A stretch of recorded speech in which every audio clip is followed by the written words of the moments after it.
Buonasera. Quando esplose la bolla finanziaria, Berlusconi e i suoi maggiordomi ci rassicuravano che il nostro paese non ne avrebbe sofferto. Poi pian piano si sono aperti i primi squarci di verità sulla pesante crisi che toccava ovviamente anche l'Italia. In seguito, lentamente, ci veniva detto che da noi avrebbe avuto comunque un impatto minore rispetto agli altri paesi, arrivando così ai nostri giorni in cui è emersa la cruda realtà. L'Italia sta soffrendo la più profonda crisi della sua storia recente. L'Italia è la retroguardia dell'Occidente, è la Cenerentola dell'Europa. L'Istat e la Banca d'Italia hanno presentato uno scenario drammatico della nostra realtà economica. I dati sottolineano che un cittadino su 4, 15 milioni di nostri connazionali, sperimentano il rischio povertà. Nel biennio 2009-2010 il numero degli occupati è diminuito di 532.000 unità, di cui oltre 500.000 sono giovani tra i 15 e i 29 anni. E nel 2010 2.100.000 giovani, sempre tra i 15 e i 29 anni, non lavorano e non frequentano alcun corso di istruzione o formazione, stanno vegetando. Per salvaguardare il livello di vita è stato eroso il risparmio delle famiglie, sceso per la prima volta al di sotto di quelle delle grandi economie europee. Poi c'è un dramma enorme di genere. In base a un'indagine Istat condotta tra il 2008 e il 2009 sono circa 800.000 le donne licenziate o messe in condizioni di doversi dimettere a causa di una gravidanza. Il 15% delle donne smette di lavorare per la nascita di un figlio. Come vedete emerge un quadro davvero preoccupante. È la fotografia di un paese in netto declino. Negli ultimi 10 anni l'Italia è il paese europeo che è cresciuto meno. Nel mondo solo Zimbabwe, Haiti, Eritrea, Bahamas, Madagascar e Costa d'Avorio sono cresciute meno di noi. Non c'è da vantarsene. Siamo davanti a un baratro, eppure il governo continua a fare orecchie da mercante.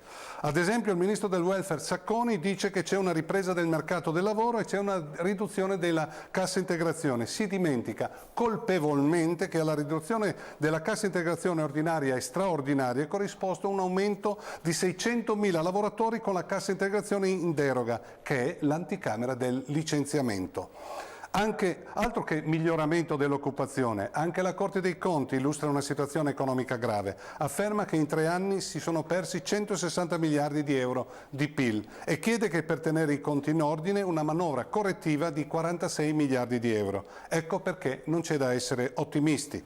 Avremo bisogno di un colpo di reni per riuscire a superare questa congiuntura e ritornare uno dei paesi capifila del mondo industrializzato. Servirebbe una consapevolezza maggiore da parte di chi ci governa e mettere subito all'ordine del giorno dei meccanismi per aumentare la crescita. Altrimenti si corre davvero il rischio di chiudere ulteriori settori fondamentali della nostra economia. Quello che è accaduto nelle scorse settimane alla Fincantieri di Sestri Levante e di Castellammare di Stabia è solo la punta dell'iceberg. Bisognerebbe correre ai ripari subito, ma non credo che questo governo ne sia all'altezza.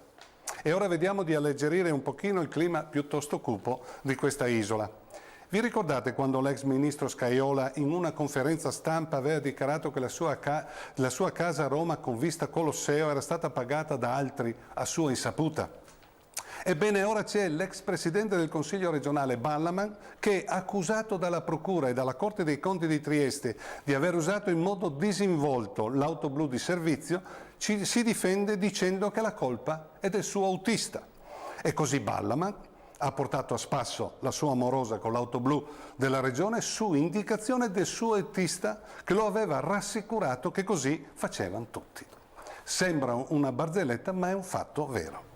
Il nostro paese è ormai andato oltre alle repubbliche delle banane. Arrivederci a mercoledì prossimo.